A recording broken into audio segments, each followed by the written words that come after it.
कांग्रेस के वरिष्ठ नेता और पूर्व केंद्रीय मंत्री सुरेश पचौरी अपने एक दिवसीय प्रवास पर ग्वालियर पहुंचे। इस दौरान उन्होंने केंद्र और राज्य सरकार पर जमकर निशाना साधा। सुरेश पचौरी ने कहा कि कमलनाथ शिवराज सरकार से जो सवाल पूछ रहे हैं वो सही हैं, क्योंकि आप वायदे तो करते हैं लेकिन उन्हें पूरा नहीं करते। उन्होंने कहा कि जब हमारी सरकार थी, कमलनाथ ने अपने कार्यकाल में 365 वायदे पूरे कर दिए थे, लेकिन सरकार को गिरा दिया गया, इसलिए बाकी वायदे पूरे नहीं हो पाए। वहीं सुरेश पचौरी ने एनएचएम परीक्षा का पर्चा लीक मामले में कहा कि ये बहुत दुर्भाग्यपूर्ण स्थिति है। मध्य प्रदेश में घोटाले होते ही रहते हैं, पहले डंफर घोटाला, फिर व्यापम घोटाला और अब परीक्षाओं के घोटाले सामने आ रहे हैं।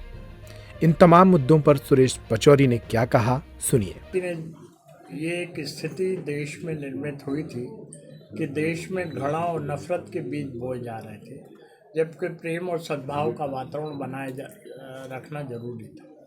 देश में बेरोजगारी बढ़ती जा रही थी, देश में महंगाई बढ़ती जा रही थी, देश में कानून व्यवस्था की स्थिति बिगड़ती जा रही थी।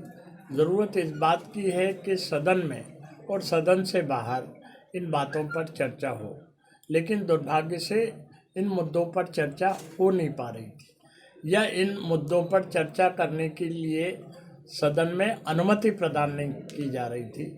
और जब सदन से बाहर सड़क पर शांतिपूर्ण धरना प्रदर्शन की बात होती थी तो उसकी भी अनुमति प्रदान नहीं की जाती थी। तो भारत जोड़ो यात्रा के अलावा और क्या जरिया था? राहुल गांधी जी ने इस जरिए को एक्सेप्ट किया और जिस भावना से उन्होंने इस भारत जोड़ो यात्रा को किया और जिसमें अन्य राजनीतिक पार्टी के लोग, चाहे उसमें सुप्रिया सुले जी हों, चाहे आदित्य ठाकरे हों, चाहे महबूबा मुफ्ती हों या अन्य नेतागण हों, उन्होंने इसको समर्थन दिया। ये अपने आप में एक बहुत विशेष महत्व की बात है।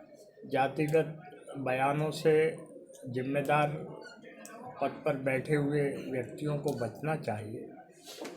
जहाँ तक ब्राह्मण का प्रश्न है, मैं ऐसा मान के चलता हूँ कि ब्राह्मण एक जाति बोधक शब्द नहीं है, बल्कि ब्राह्मण एक आचरण संहिता है जो लोगों को संस्कार बताते हैं। जनता इस बात को जानने के लिए उत्सुक है कि समय समय पर जिस पार्टी के जो नेता ने जो वादे किए, उन वादों की पूर्ति की दिशा में क्या कदम उठाए गए, एक, और आगे की क्या कार्य योजना है।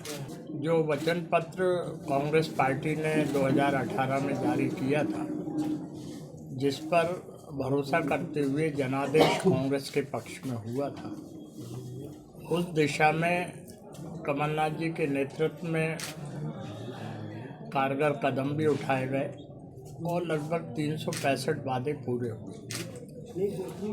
कुछ और वादे पूरे किए जाना थे, लेकिन चूंकि वो सरकार अपना पूरा कार्यकाल पूरा नहीं कर सकी, तो वो सारे के सारे वादे पूरे होना तो उस समय संभव नहीं था। फिर भी काफ़ी कुछ वादे पूरे किए गए।